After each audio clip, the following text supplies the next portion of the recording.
Ya, acá vemos a ver en esta imagen, ya, a dos personas, de las cuales, pues, el diálogo que ellos están teniendo ha sido representado por estos globos, ya, las viñetas que aparecen en una historieta. Vamos a ver ahora el concepto de qué es el diálogo. ¿Ya? Acá está la definición. Vamos a ir copiando y sus características. Ya terminamos de copiar para poder explicar. Ya no se olviden, tienen que copiar con buena letra. Ya, primero el concepto, que es la definición, y luego las características. Ya son 4 características. Nos dice aquí, prestamos atención, que la definición del diálogo es, pues, una de las formas discursivas más utilizadas. ¿Qué significa formas discursivas? Pues nos habla de un discurso que se tiene que hablar, se expresa mediante la palabra hablada. Los participantes consideran un contexto, ¿ya? O sea, el diálogo se va a desarrollar en un contexto y un tema determinado. Ahora, la finalidad de este diálogo va a ser intercambiar información, ¿ya? Entre las personas que conversan, intercambian información. Y así, pues, van a permitir conocerse mejor. Por ejemplo, ¿ya? Si yo me pongo a conversar, entablo un diálogo, digamos, con Brigitte, pues podemos de repente conversar acerca de una película favorita, ¿no? Entonces, nos adentramos en un contexto.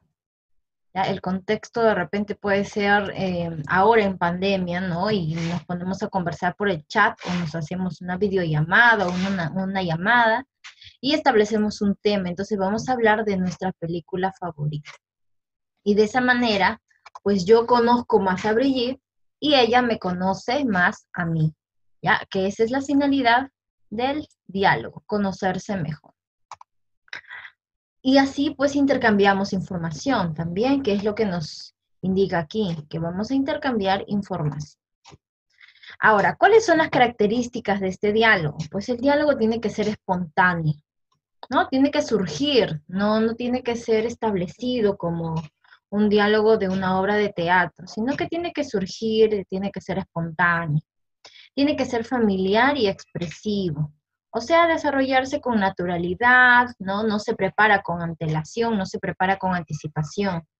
No es que yo le digo a Brigitte, Brigitte, tú vas a decir tal palabra cuando yo te pregunte esto, no, sino que el diálogo tiene que surgir, fluir. Segunda característica, pues se tienen que utilizar gestos, mímicas y movimientos.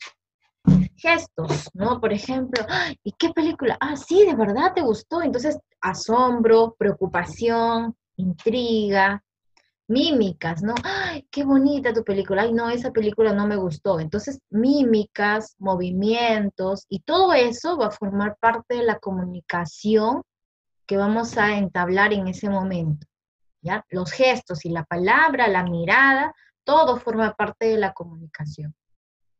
¿Qué más? Pues el volumen, el ritmo, el tono, ¿no? De repente Brigitte me cuenta sobre una película de terror. Entonces me va a contar con una voz un poquito más suave, más decadente. Y eso, pues también contribuye a este diálogo. Es una de las características, el volumen, el tono de voz. Ahora, el registro del habla es informal o coloquial, ¿no? Como es una conversación que fluye de manera familiar, pues no es un lenguaje formal y tan elaborado, tampoco un lenguaje científico, sino que es un lenguaje informal, coloquial, ¿no? Al nivel estándar, y pues de esa manera ambos vamos a poder entendernos mejor, ¿ya? Entonces, hay que tener en cuenta estas características y qué es el diálogo, cuál es su finalidad, que aquí hemos identificado. La finalidad es intercambiar información. ¿Ya? ¿En qué ámbito se da el diálogo? Pues hay que considerar el contexto y un tema específico, ¿no? Un tema determinado, para conocerse mejor, como habíamos dicho, ¿ya? Entonces, terminamos de copiar, ¿sí? Para poder seguir avanzando con la clase. Si tienen dudas, por favor, preguntar. Ya, vamos a ir pensando a ver qué temas podemos hacer ahora de ejemplos de diálogo, ¿no? En esta mañana, en el contexto de la pandemia, ¿no? En la pandemia, la cuarentena, que estamos en casa, entonces unos del otro, podemos utilizar los mecanismos virtuales para entablar un diálogo. De componente, de tecnología Muy de bien, cosas. ¿no? Con cosas, ¿no? Temas que te den afinidad con él, ¿no? Como tú dices, de juegos, ¿no? De computadoras. ¿Quiere que escribe? ¿Quiere que escriba, Jesús? Leonel, Em, perdón, Jesús, ¿qué pasa? Ya. Entonces, a ver, Brigitte, ¿tú qué puedes conversar con una amiga, con tu mejor amiga? ¿Sobre qué podrían conversar? Un tema. A ver, vamos pensando. Ya, a ver, Brigitte, Denis, que ya acabó también. A ver, Aarón. Aarón, tú, Aarón, ¿qué podrías conversar con tu mejor amigo o tu mejor amiga? ¿No? A ver, Brigitte nos dice sobre su cumpleaños. A ver, Aarón, tú.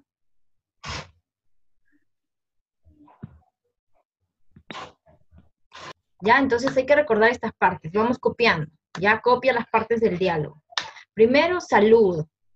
El saludo que va a abrir en la conversación. Ya hola. que incluso cuando lo escribamos puede estar con signos de admiración, ¿no? O signos de interrogación. Por ejemplo, tú saludas a María, hola María, ¿te encuentras bien? De repente María estaba llorando, ¿no? O estaba triste, y entonces le has hecho una pregunta. Dentro de tu saludo hay una pregunta. Entonces ahí utilizamos estos gestos, estos tonos de voz. El desarrollo. Ahí vas a desarrollar todo el tema. Incluso el tema puede cambiar mientras vas conversando con la otra persona. Luego el cierre. Al final es la despedida. Y de esa manera se concluye el diálogo, ¿no? Como estábamos